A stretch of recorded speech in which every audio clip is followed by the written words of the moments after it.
ભાવનગર નજીક રખડતા ઢોરના કારણે વધુ એક આધેડે જીવ ગુમાવ્યો છે।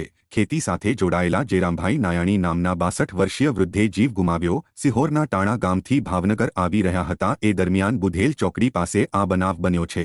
હાલ બનાવને લઈને પરિવારમાં ભારે શોકની લાગણી પ્રસરી છે। ઢોર પકડવાની કામગીરી પર વારંવાર સવાલો ઉઠે છે, તેમ છતાં તંત્ર સુધરવાનું નામ લઈ રહ્યું નથી।